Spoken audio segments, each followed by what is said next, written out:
Jake, hi O-T, Sophia Hi. Soda with the Nerds of Color. How are you both today? Thank you so much for your time. Thank you. Congratulations on the series. Fantastic work. And Jake, I would love to start with you because along with executive producing, you also star and make your series debut with this role, which is so exciting.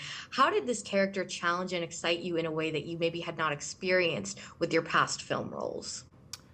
I think just the sort of the length of storytelling, the ability to delve into more specific sort of situations and more variety as a result of the length and opportunity through like 8 episodes.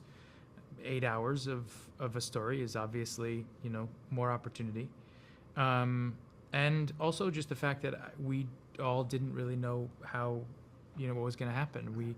We had, when we first started shooting, we had the first maybe two or three, and then we didn't know as we went along what was going to happen. So we were in the dark at the same time that you are when you're watching it in that way. And I'd never experienced that before.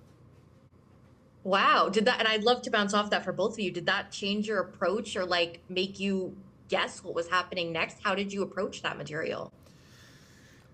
Well, I mean, you kind of are forced in a way to live as the character is living with a complete uncertainty of what's happening next. And for my character, Nico, and I've got these great scenes with Peter, who is a bit of a live wire. And there's so much at stake for Nico. And he's got his whole career in the balance with this person who's completely unpredictable. And so as I'm reading it, I'm like, he did what? Why is he doing that? So it's you kind of live it in the moment. Yeah, Jake, what about you? It's the same. I mean, I think... it's interesting. I think when you are faced with the tension of not knowing that and you're playing scenes, you're making guesses around, characters and scenes about what might be happening in the future. As a result of that, I think that puts off, a million different forms of things they can use, right? Like, I play it this way, I play it that way, or like maybe this will happen, maybe that won't happen. Maybe they think this, maybe they think that. And so you're playing all different of that, and that kind of comes across as you're watching the show. I think it's actually, in that way, very advantageous. And I think that a good actor is resourceful and adaptable, and I think like you find your way through what the process is.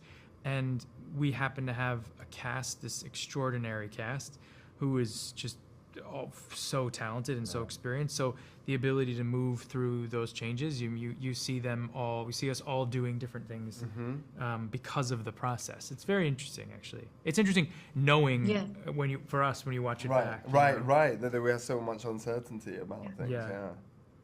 Yeah. And O-T, before we wrap, I know you did a lot of research to understand your character. I'm curious, what was the most unexpected thing or most interesting thing that you learned, and how did you apply it?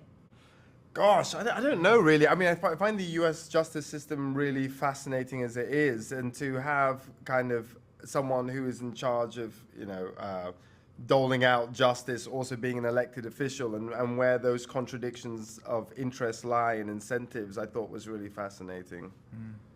Well, thank you both so much again for your time. Congrats again. It was such a pleasure speaking with you. Thank you so much. Thank you. Thank you. Have a great rest of your day. The activists, directors, comments and the lectures, fanboys, professional artists and professors. Maybe a nerd who's just like you, talking about the things that you like too. So I invite you to the NOC. In full color, you see me. The hard knock life, comics, movies, and TV. Yeah, pop culture with a different perspective. Watch it on your screen, hit play, so check this.